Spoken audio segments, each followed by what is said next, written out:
Welcome back to Hey Chaplain. My name is Jared Altic, and I'm a chaplain with the police department. Today I want to share with you an interview I did on another podcast.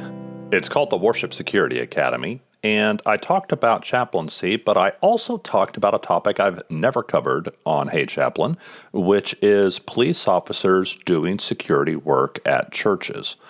I think it's an interesting topic. I had a few things to say about it. I can't wait for you to hear from my new friend Simon. Without any further ado, here's his show, the Worship Secuirty Academy. So, Jared, I know me and you met last year, and I was excited to talk to you because I've never had a police chaplain on the podcast, and nor is the subject really raised too much in church safety and security. So I'm really excited to talk to you. So firstly, thank you for joining me.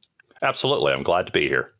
Maybe tell my audience then a little bit about who you are. If you don't mind sharing a little bit about your faith journey, perhaps, and then how you ended up being a police chaplain. Sure. I grew up in the church, and my parents were Christians, took me to church every week. We were the ones who came early and stayed late. And I did not think that I would become a pastor in a church. And although I had, when I was a little boy, our church pastor said, someday you're going to grow up and be a preacher. And I thought, no, I'm not.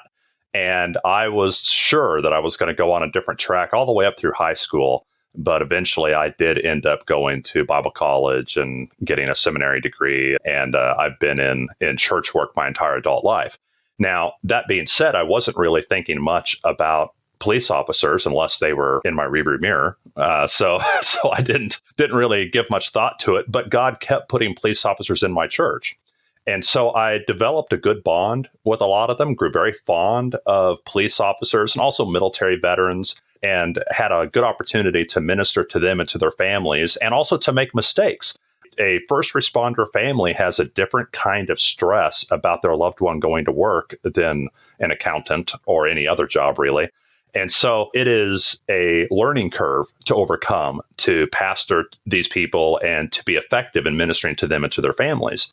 So that eventually did lead to me becoming a police chaplain, and I belong to a chaplain association that provides chaplains to the fire department and police department and sheriff's office here in Wyandotte County, Kansas. So we're on the Kansas side of the Kansas City metro, and it's a medium to large size department, very urban. And although my part of Kansas City is kind of rural, so we kind of have a spectrum of very inner city to very suburban and even rural parts of our city. And our department is, a high intensity, a high call volume department. So lots of stress. We get a lot of young police officers that transfer to our department because they want to see action. And that is very stressful to them, very difficult. And as a police chaplain, I get called out to unattended deaths. So suicides, homicides, accidental deaths, natural deaths. Anytime a doctor is not present, I get called out. And those police officers see everything. They see murders, they see traffic accidents, they see all kinds of things. And this happens fairly regularly. And that creates a trauma for them that often goes unattended. And there are good resources for first responders, for firefighters and police officers to get help, but they often don't seek it. They are, by nature, people who accept risk. And so they are used to running into burning buildings and going toward the sound of gunfire. And so they don't seek out help as readily as maybe the rest of us would. And so that's where a police chaplain can kind of function in a second role. The first role is to go help, people on a crime scene, help the civilians. But the second role is to provide pastoral support to those first responders and to go give them encouragement and support and to be another tool in the toolbox for them when they want help with their marriage or overcoming alcoholism or suicidal thoughts. They can go to counselors, they can go to peer support, but a chaplain provides a different flavor of help because I'm actually in the police station. I go to roll calls and I do ride-alongs. I've been in the car with them. I've been out in the field with them. And so I already speak their language. And a common incident that happens with first responders is they'll go to a counselor and they realize in the process of telling their story that they are frightening the counselor, because the counselor is shocked at the stuff that they do and what they see, where a chaplain has been acclimated to that. A police chaplain has, like I said, been on the scene. We've seen the dead bodies. We know what the sights and the smells are. And that provides them a helper that is already acclimated and speaks their language. Man, there's a lot in there already for me to unpack. And I'm making a few notes as you were talking there. And I think from my journey, I know when we met last year, I wasn't too sure how much I shared with you of my journey, but obviously I served 14 years in the British police, and I can remember joined when I was 19, so very young. Mm-hmm. And I was telling a story to a girlfriend of mine, and I was probably 21, 22, so she would have been similar age. And I can remember seeing the look of shock and horror on her face. Yeah. And I went back to work the following day, told a friend and said, hey, this is what happened. He said, Simon, he said, she's not in her world. You shouldn't tell her those stories. And I was very young, and even my wife now have been married, 16, 17 years. There's many stories in the police that she doesn't know about things that I did, because from that day, I really made that pact not to share the things that I was seeing or doing. And as a result of that, is exactly what you said. It leads into that stress and trauma. And I can remember Jimmy Meeks, I don't know if you know Jimmy Meeks from Sheepdog Church Security, he said to me many years ago, it could be 4 or 5 years ago, he said the body isn't designed to deal with that level of trauma. And I think that's very true, very true. It's also very isolating. A lot of officers start to lose friendships. The friend group that they were in when they started their police career, those people start to drop out of their lives because the officer is legitimately alienated because they're going through things and experiencing traumas, experiencing critical incidents that most people are not going to experience one or two in their entire life. They experience maybe that many per week. And so that alienates them a little bit. And then it kind of begins to snowball where an officer can tell that they don't have their same old group of friends and they feel different than everybody else. And so they assume that they are different and that they don't have anyone they can talk to. They don't have anything in common. And that creates a problem when a first responder then comes into the church, that oftentimes they find themselves sitting on the periphery, looking in from the outside and feeling alienated, even though they want to be at church, they want to worship God. They don't feel connected to the other worshipers. And that's problematic. I like what you said there, because I was thinking my dear mother back in England is about to turn 82 years old, but she said many years ago, I heard her telling someone, she was saying, Simon's changed since he was in the police. And sort of, I was on the fringes of the conversation. I was sort of like earwigging to what she was saying. And I think, she was right. But I think there's some changes that you go through that you can't necessarily, there's nothing you can do about them. I mean, I think I was 21 as a young officer when I used to go to a woman who was the victim of domestic violence. And I left one day and said, the next time I come here, the husband's going to have murdered her. And I didn't think it was going to happen so soon. I got a call around 2 weeks later. I was on my own, and he murdered her, and she died in my arms. And I've interviewed men that have murdered their sons over drug deals that have gone wrong. I've interviewed men that have sexually abused their children. There's all this brokenness and stuff that you have to deal with. And I think my mum was right to say to someone, Simon was once a sweet little boy, but now he's changed and the police have changed him. But I don't see, when you're living in that level of brokenness, I don't see how you can not change. And it's perhaps not something that police officers want to do, but it does change you for the very nature of the type of crimes that you see. I mean, one of my biggest cases was the liquid bomb terrorism plot in 2006.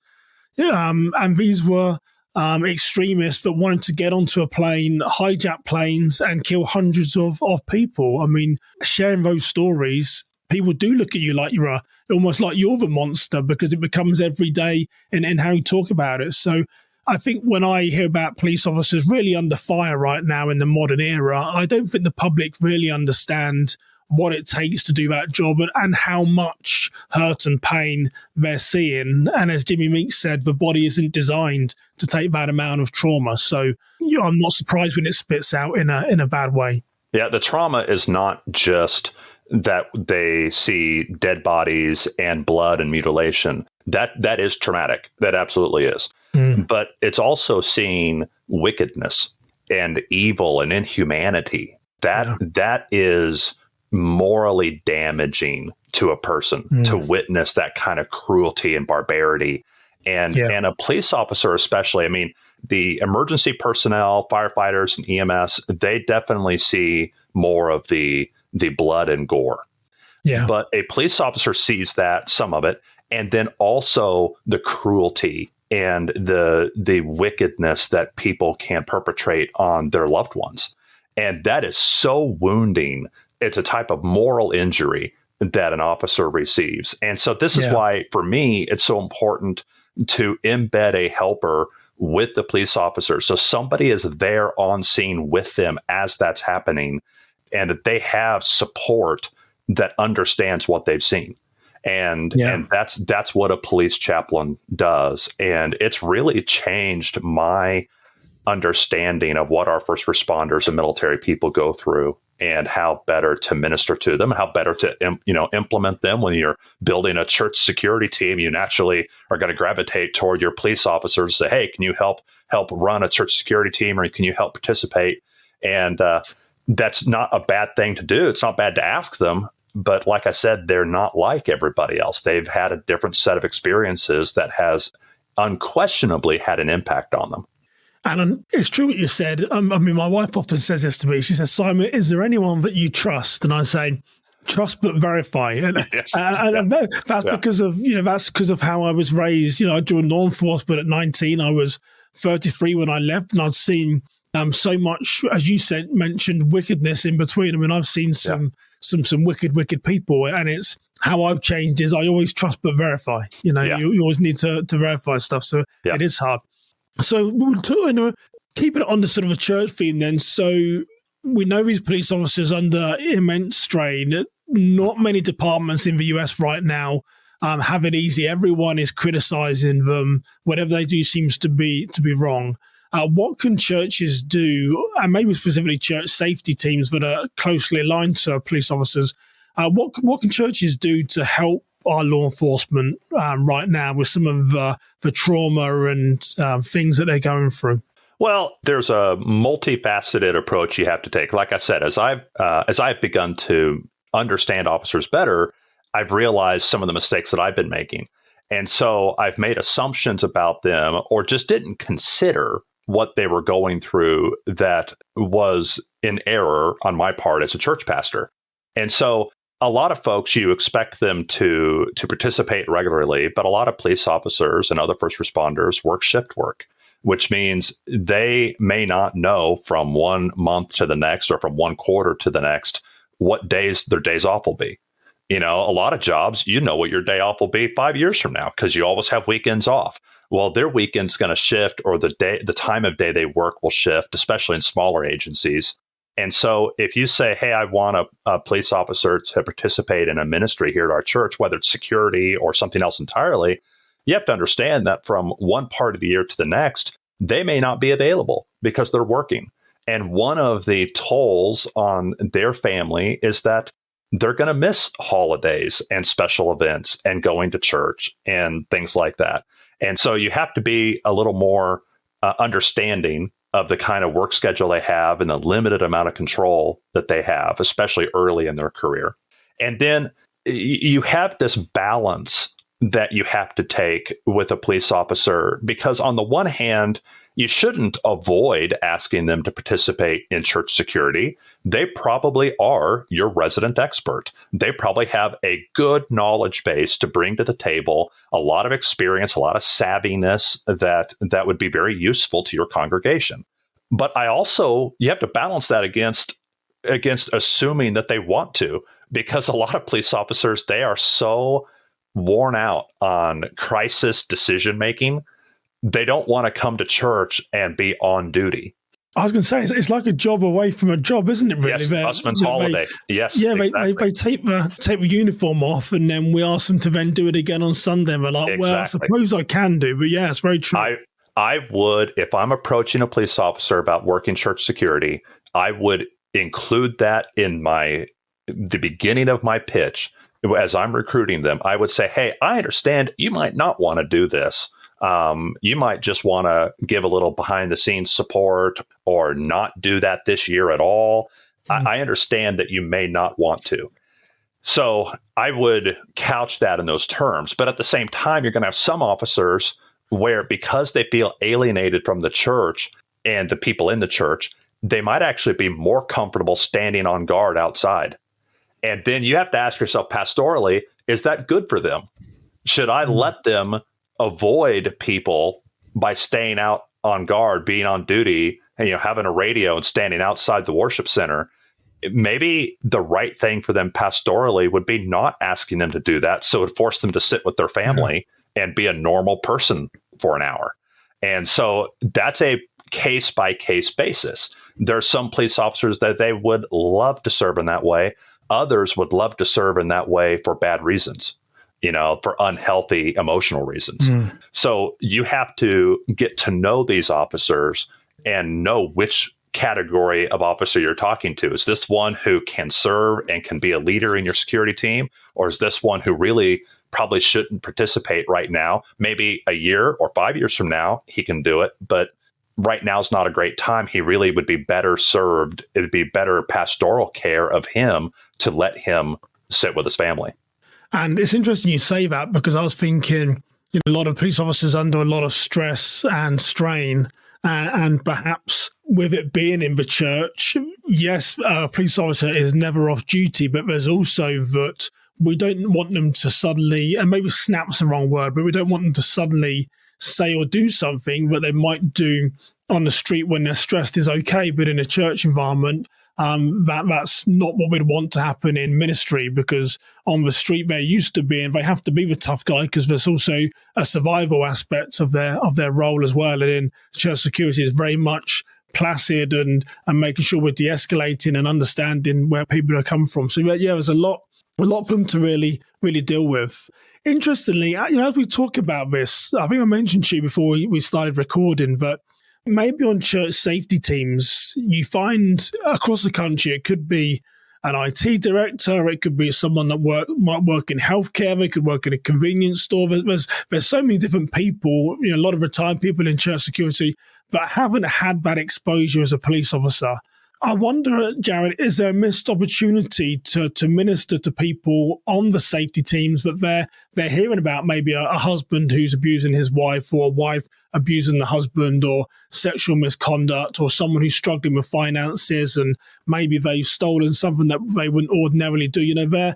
These volunteers are seeing the world as a law enforcement officer, but perhaps they don't have the support as well to learn how to sort of process what they're seeing and hearing. Because one thing about being a law enforcement officer is that once you see it, you can't unsee it.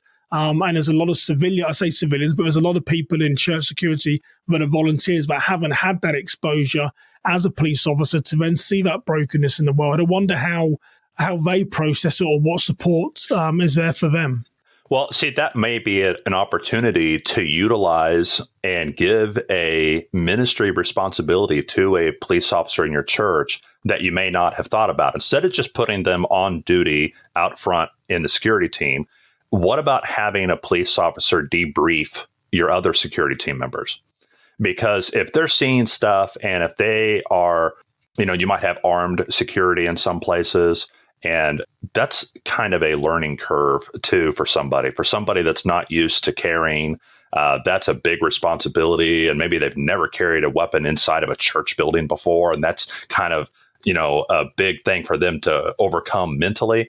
There are a lot of facets to church security that a police officer, especially one who is more mature and has a little bit more experience, they've gone through this learning curve. They've gone through this process. And so they might do a really good job of mentoring and debriefing and counseling the rest of your team. And so it's not necessarily ideal to have him out at the main door.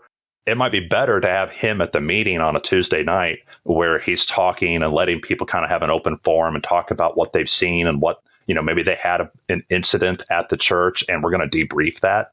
That officer may be a great person to do the debriefing. Yeah, that's a great idea. Great idea. And what about you then as a chaplain? How can you support a church safety team? So I know I've got a couple of friends here in Minnesota that are chaplains. How can you support a church safety team in their function? What would that look like? Well, a law enforcement chaplain would have some experience because we do a lot of training with the police officers. We have an interest in this field. Sometimes a chaplain, it might be former law enforcement himself or herself. And so a lot of times they might have an overlap there where they would just have expertise or wisdom to bring. But I feel, again, I'm a church pastor. That's my day job. I preach on Sunday and teach classes and counsel people. And so I see that being a police chaplain has helped me tune in to officers and how best to relate to them, to help them overcome that feeling of alienation where they feel like they're a part of the group, but not part of the group, that they're always on the outside looking in. They always feel alienated. I feel like I'm in a better position to mitigate that. I'm in a better position to help ease them into the group because of my experience with them out on the job.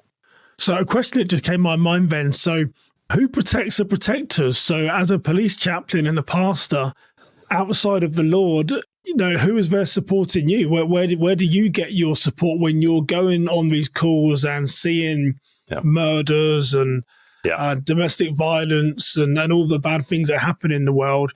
As a pastor, you see it, but when you're a chaplain, you're there in the trenches, stood next to officers. So where do you seek your support outside of the Lord? Yeah, we often say that police officers are trash cans that everybody dumps their trouble into. All of the family dysfunction and abuse and violence, it all gets dumped into the police officer. And he's the trash can. Well, then the chaplain becomes the trash can that the other trash cans dump into. And it's important for a police chaplain and any other helper, including a pastor or anybody else, anybody that's helping, you have to go find help. You can't tough it out. You can't feel like, oh, I'm not affected. I'll be okay. These are traumas. I was on call this week and I got called out to a dead body every day this week. A suicide, a natural death, an accidental death. I have spent several hours just this week next to dead bodies with blood everywhere.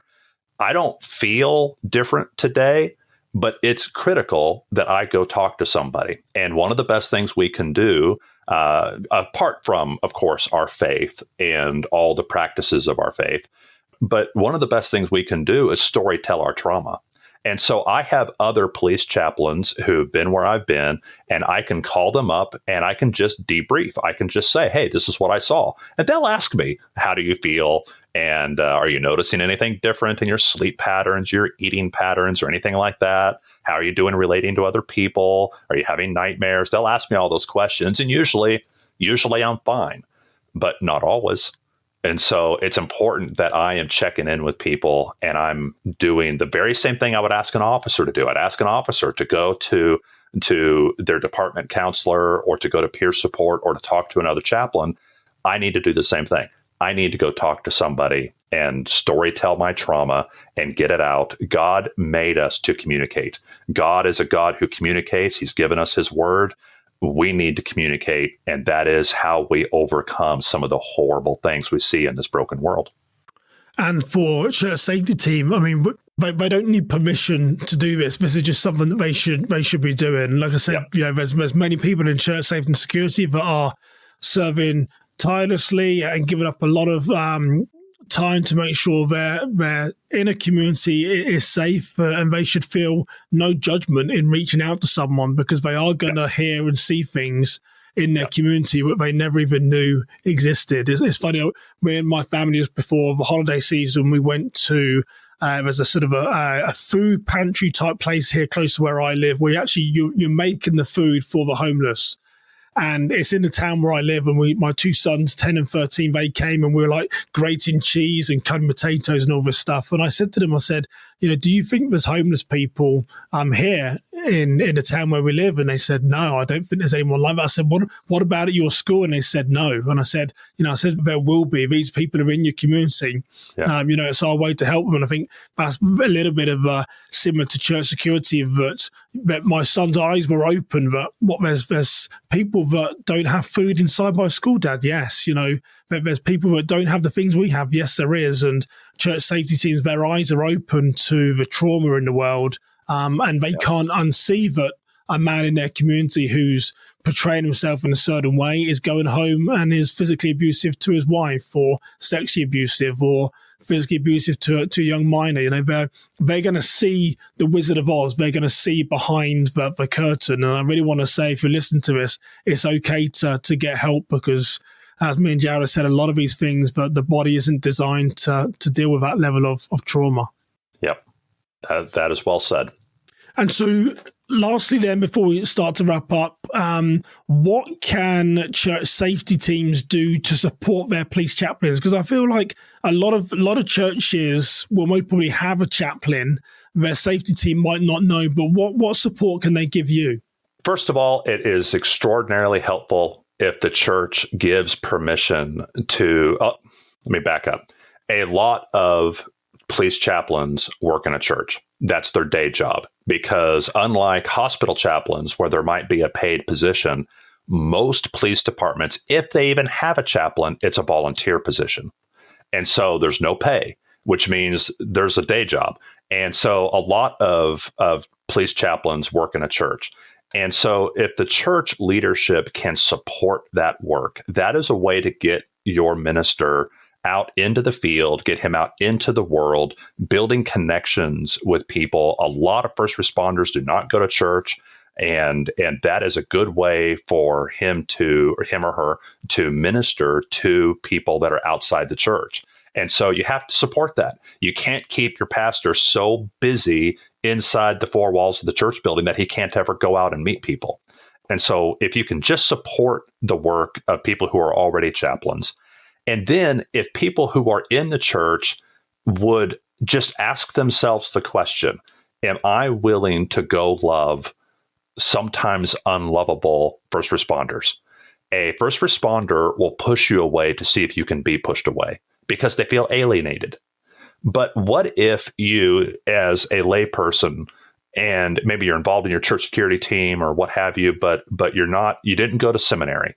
Would you consider doing the training to become a police chaplain and spending several hours each week or each month to go to the police department or to the fire department and spend time with these first responders, and to keep showing up for months and for years? Because lots of people drop by the police station, drop off a tub of popcorn or a gift or something like that, and that's appreciated. But will you keep coming back to build relationships? If you build relationships proactively, you might make a dent in the divorce rate, the alcoholism rate, the suicide rate, and you could literally save lives. But a lot of people are not willing to do the work. The fields are white for harvest, but the workers are few. And so if people would consider exploring this, there are all sorts of places around the country that train police chaplains and fire chaplains. And so the training is available, but people with the time to do it are not available. And so we need more of those people. And if you did something like, how can you help me right now? Man, I need another, not very many, maybe 10,000 more chaplains in the United States. That would make me happy if we could raise up 10,000 more police chaplains and spread them out across the various agencies, small and large. That would make me happy. I was thinking of my friend, Lieutenant Colonel Dave Grossman. It's a passage within Isaiah that he uses where it says, send me. I think if there's anyone listening that's feeling compelled, is that what it is? Jeremiah 7:8? Yes, send me. If anyone's feeling compelled, I'm sure we can leave your contact details, Jared, in the notes so they can reach out to you. So, Jared, it's been a really interesting conversation. Not something that I've really heard on a church security podcast before, but there is a strong correlation. It's closely related. Yes. It is very closely related. And also these, as I always say, for me, security is ministry. These are the very people that we're trying to help. Just an acknowledgement that, yes, law enforcement are troubled right now, but there's men and women behind the badge that are serving tirelessly. And they're giving a lot of themselves to this occupation, because what I can say, having served, is it takes, and it gives very little. It really does. It's a big beast that will eat you up and spit you out. So, well, Jared, thank you for joining me. I'm sure at some point we'll do another conversation on this, but it's been riveting and really interesting to get your perspective. Well, that was a really interesting conversation with Jared. I hope you got something from it. There is a lot of pressure on our law enforcement officers, and perhaps right now we're not giving them the respect that they deserve. So as Jared mentioned, if perhaps in that passage in Isaiah, send me, if that's resonated with you, I'll leave Jared's details below, and then please reach out to him or reach out to your local police department and say, what can I do to help you? But for now, you stay safe. You have a blessed day. I'll see you next time. Take care, everybody.